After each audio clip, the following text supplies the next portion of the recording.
Miles, first off, I want to say thank you so much for being a guest on the podcast today.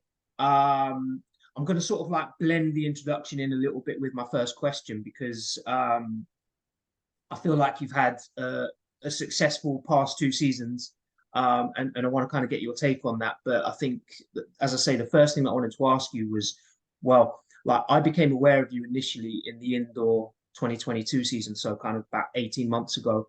Um, and I didn't hear too much of you outdoors 2022, but then 2023 indoors again, another great season. And I felt like outdoors this year, 2023, was probably more. I mean, like I'm putting words into your mouth a little bit, so feel free to tell me I'm wrong, but more successful than your outdoor 2022 season.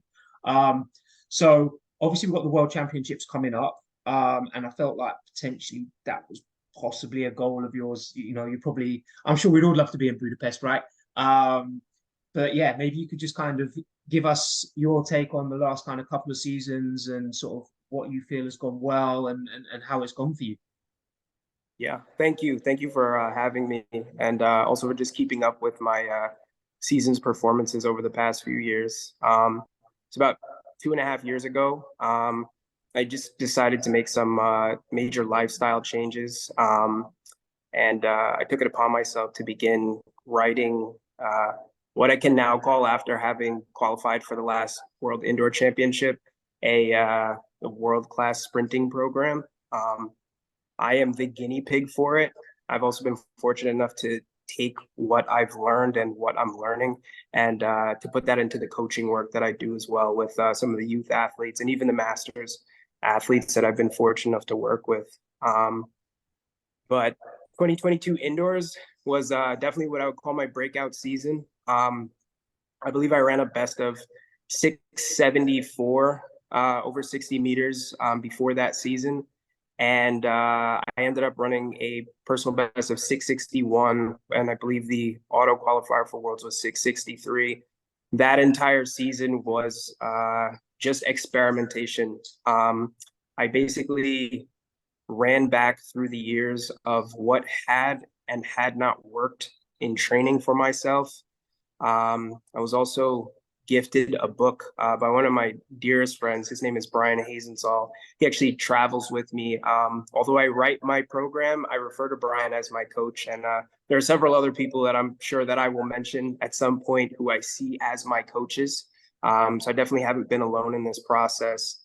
But in that book, I came across a training theory called bipolar training, and it was very rest centric. I'm going to coin that term if it's not already a term, but definitely centered around rest. And looking back through my performances in the past years, I realized that when I ran well, I was rested. When I didn't run well, I was just like beating myself into the ground, whether by my own choice or by consequence of being part of a program that was maybe more geared towards like a 2 or a 400 runner. So also started listening to like podcasts. I was just taking in as much information as I could, and some of what I put together, it worked well. Was very fortunate. I am very fortunate in regards to the community that I have around me. There are a lot of masters athletes, and then there are also other athletes in my age bracket. We are masters athletes in our 30s now, but people who are still competing at a high level that I can discuss, the little intricate things with. So that season, I was very willing to do things that I had never done before. And I had a race at the Armory, I believe, in early January where I ran a 674. So I was feeling good, like tied my all-time PR. And I had a conversation with one of my friends, a gentleman named Stephen Gould. And he was like, hey, I noticed you like to lean over on the blocks a little bit, and why don't you take that out? And I was like, no, that can't be right. I've been doing this all these years. There's no way that that's going to work. And I was like, you know what? I'll go for it. And the following meet, and I'm not saying that just changing one angle will take your time down a tenth, but I ended up going from 674 that race to 665 in Boston. And then from there, through some connections that I had through my club team. Shout out to Elite Feeds, Jen and Brendan. Those are like some of my best friends in the world. I was able to get into the New Balance Indoor Grand Prix, which at that time, I was really just trying to run faster. I wasn't looking to be a pro. I just wanted to know, like, what can my body do if I treat it well, and really hone in and focus on one thing in this life. It didn't have to be track and field. That's what I chose to pour myself into. And I actually didn't even know that New Balance Grand Prix was like a big event. So when I got the phone call, I was like, "Oh, I'm in Boston, and New Balance is 2 days away. I think I'll just sleep. Like, I don't really want to do that." And I got a couple calls back, and they're like, "No, you don't understand. This is like televised. Like, this is a big deal." So I was like, "All right, I'll do it." So I ended up traveling back from Boston like that night, and I had originally planned to stay there. And I remember I actually got caught in a snowstorm. So I was like out on the street. I was trying to get the snow from out under the sensors of the rental car. Because it was like, it was a fiasco, but I finally got home. I just tried to get hydrated, and I finally ended up somehow at New Balance. And that was my first time really racing like the big dogs. Noah Lyles was there. There were a couple of other guys that that I recognized, and I was like, this is pretty intense. And I wasn't sure at that time that like what I had run at Harvard in Boston was like the real deal. It's like, maybe that was a fluke, maybe it was the track. And I ended up making the final. So that was like my second or third technical time under 670. So I was like, maybe this is real. And right before the final, I actually had got a calf cramp, and I ended up I wasn't really able to leave the block as well as I would have liked to. Just actually in the video, you can see like while everybody else is driving, I'm kind of like up really tall. But fortunately, the cramp didn't stop me from running at top speed. So once I actually started running, I went from like last place to I think fourth at that race.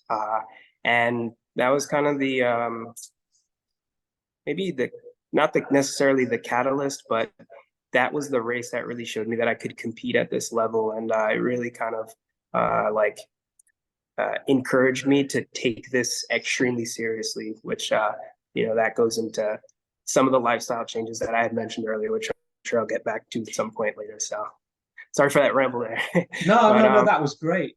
I mean, I feel like so the race that you mentioned, New York 2022, that's the first race that I became aware of you. And I also want to give a shout out to Stephen Gould, who's a fellow Brit living in the States. And I first met him, I think, in Rhode Island in maybe 2019, just after I moved to, because I lived in Massachusetts at that time.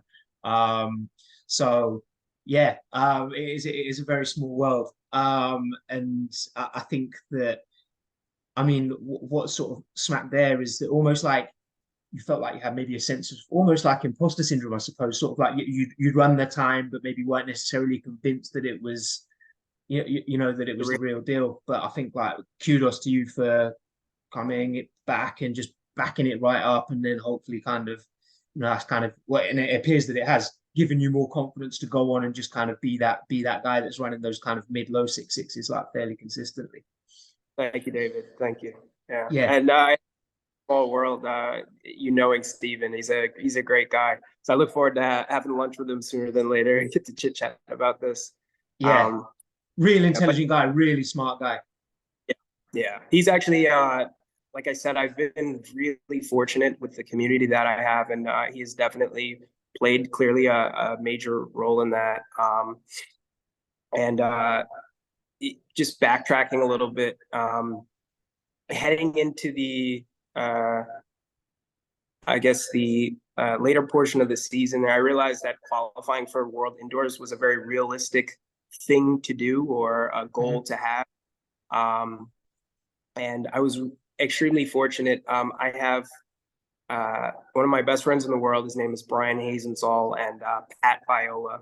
So a friend, Lisa Bomsey. These three people came together really in my head for no good reason, but they were part of the encouragement to get back onto the track because I had stepped away. I was pretty much over it. And they pretty much do anything that they can, which includes like Brian travels with me, on his own dollar. That's Coach. Pat is, anytime I need a ride to the airport or back or anything like that, like they're there for everything. Like Lisa has, provided like opportunities for like sports massages and these things that I otherwise just wouldn't have access to, like the typical elite athlete. And this has made a major like impact on my performances and ability to stay in the sport. And that's in addition to the support that I get from my club team because I didn't have an agent at that time. I don't have an agent at this time. So I'm not sponsored, so I don't have any like funding coming in to make this happen, outside of like the work that I do and the community that supports me in the way that they do. But having that support, it's like fueled a fire in me that I didn't know that I had. And then I was also seeing the like specifically the youth running community around me taking note of what I was doing and realizing that I may be able to, regardless of how big or small, build a platform to encourage people to do something that they may have otherwise not known that they could do because I didn't know that I could do this. So I actually ended up qualifying for the World Indoor Championships on the last possible day, which I believe was March 7th, 2022. Oh, is that right? I didn't realize it was that late. Okay. Yeah, in the last possible round of the event. So it was like the Adam Sanford Pro Classic. So there was a pro event.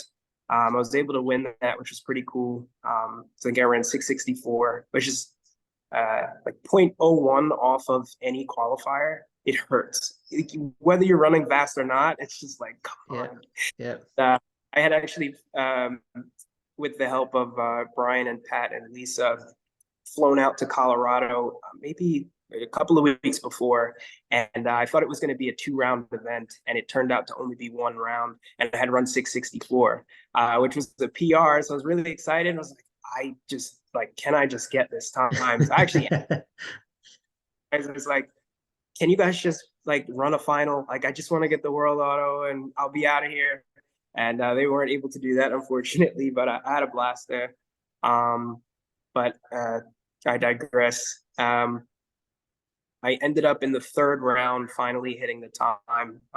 So I ended up running 661, which pretty much put me in the mix for Worlds. I wasn't like necessarily looking to win the event. I was like, I can go over there and compete. And that was an awesome experience, even just qualifying for it, let alone actually going over to Serbia and, lining up with like Lamont Marcel Jacobs and those guys. Yeah, absolutely. And I think this is something that, we were speaking before we started recording and we want to touch on it a little bit later, but, like sometimes being a professional track and field athlete isn't necessarily kind of as glamorous as it sounds, or you don't necessarily have the, just the access to different to different, I guess, sort of advantages or things that make being a professional athlete easy. So I've sort of butchered what I'm trying to say there. I've got it right in my own head. But yeah, we will speak about some of the kind of the challenge of being a professional track athlete in the US a little bit later on. But before we kind of get onto that, I want to sort of speak a little bit kind of about growing up and your childhood, and obviously, so you run for Puerto Rico. You live in New York. Well, were you born in Puerto Rico, or were you born in the US? No, yeah. So I was born in New York. I wasn't born in Puerto Rico. Okay. My is from Aguadilla, and when I left, when I graduated from the University at Buffalo in 2015, I was again looking to hang up the spikes, which I did, but I got bored. I didn't know that I had really deep down a passion for running. I was not a fan of like athletics at that time. It was just something that I was good at, and I wanted to be good at something. I think most of us do. But when I stopped running, I was like, I want to get back out there. And one of my good friends, his name is Tomas, he contacted me, and he was, he knew that I had Puerto Rican heritage or descent, and he was familiar with the current former national record holder, Miguel Lopez Correa. And he's like, I can get you in touch with the man. You might want to just see, like, I think they've got a relay going on down there. And I was like, yeah, of course. Like, I'm definitely interested. And so I got in touch with some of those guys, and they're like, they're awesome. I still talk to Miguel to this day. He's super supportive of like what I'm doing, and where I see myself going. And something that I look up to, from what he was able to do in the sport. But I actually ended up going down there and running on a relay. I think we raced like St. Kitts and Nevis, and a couple of at the Ponce Grand Prix, and that was a real experience, like running with Puerto Rico and like competing at the professional level.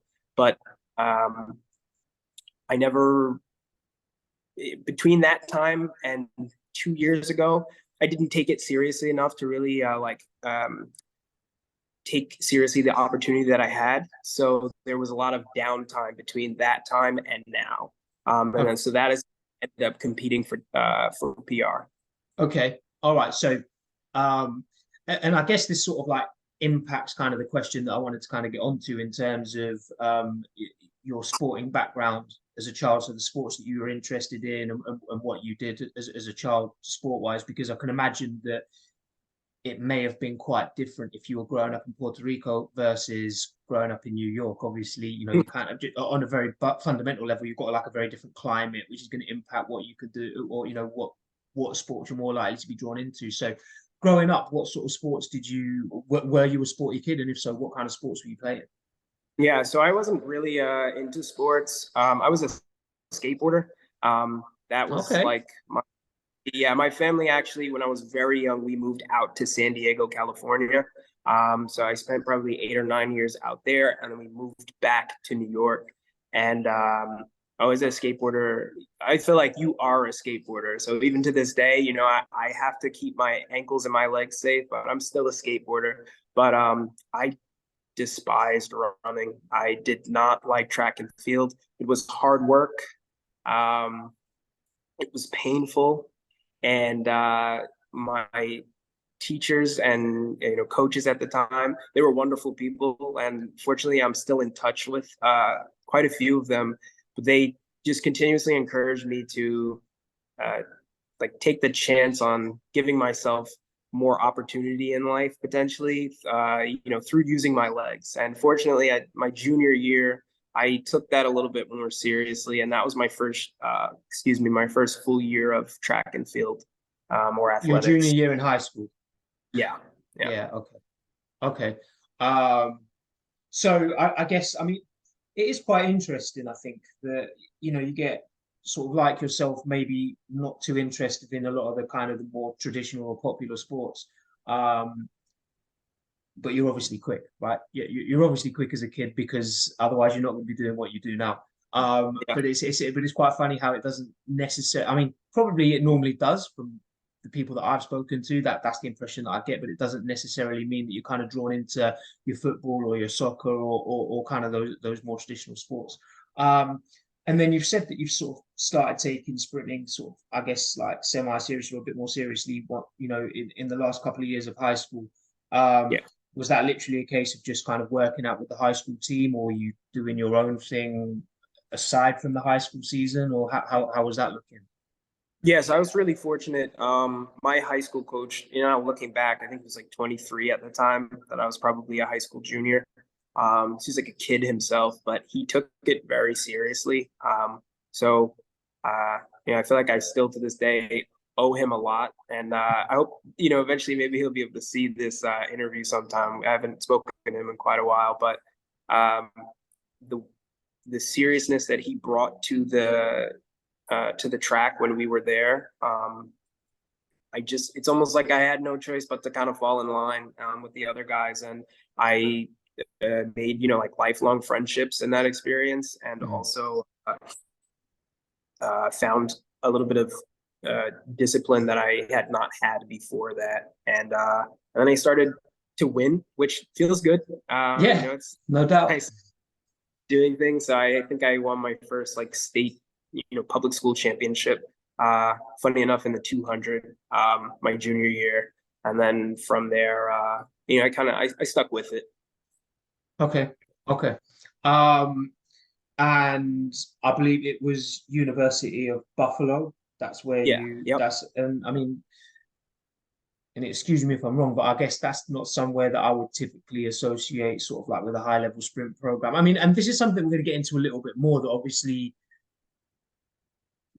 typically like the majority of the sprinters in the US, they kind of locate themselves somewhere in the South, like the three states that get spoken about: California, Texas, and Florida.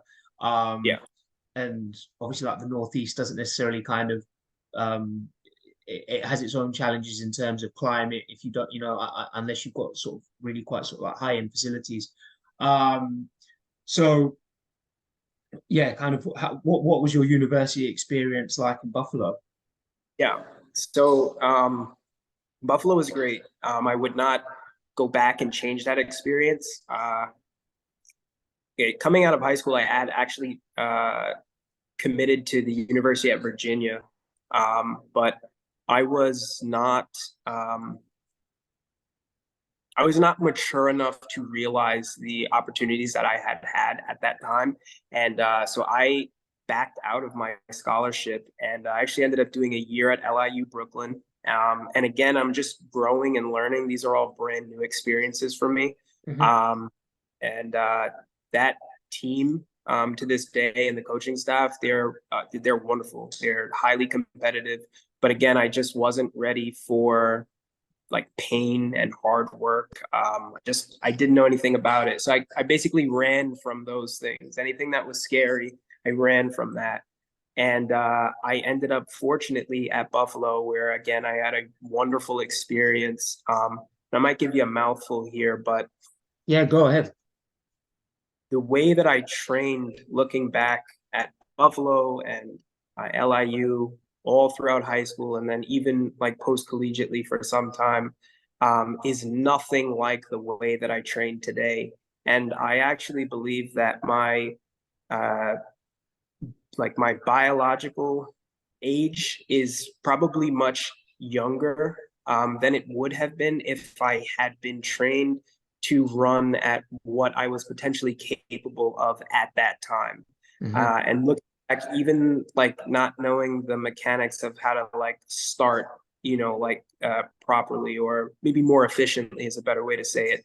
I think holding off that speed for as long as I did probably has impacted my performances now for the better, and also will more than likely be conducive to like the longevity of my track and field career now. So not ending up at a school like Florida or LSU or something like that, I Hmm. think is probably one of the major reasons why you and I are sitting here now having this conversation. I've been pretty fortunate in the sense that a lot of the things that I think are challenges or negative experiences or setbacks, a couple of months, a year, maybe even 2 years, 10 years out, I can look back and say, okay, wow, like I see the light in all of that and how it kind of worked out for the better. And that's definitely one of those situations. So being at Buffalo, being at LIU, all of that, I think was definitely for the better for me. Yeah, okay, absolutely. And I think that touches on a really interesting point. I mean, you've already kind of you sort of addressed how you train now versus how you trained in the past, and hopefully we're going to get into some more specifics of that. But I feel like you're somebody that seems to thrive off quite a low training volume in comparison to maybe what is more traditional. And that I can see that doing something that is more traditional, which is typically what you find in the college setups, in my experience, may not be the most effective thing for you. And you do that year on year on year on year on year, you're running at a high level at a Power Five school or whatever, then essentially, that is miles on the clock, right? And it kind of does take it out of you. And whether, like you say, whether you're still as fresh now in your early 30s as you would be had you have kind of gone through that process, and carried on training like that. I mean, it's one of those things where we'll never know. But I mean, I can see theoretically that it's sort of, I can 100% understand where you're coming from, where you say that. Yeah.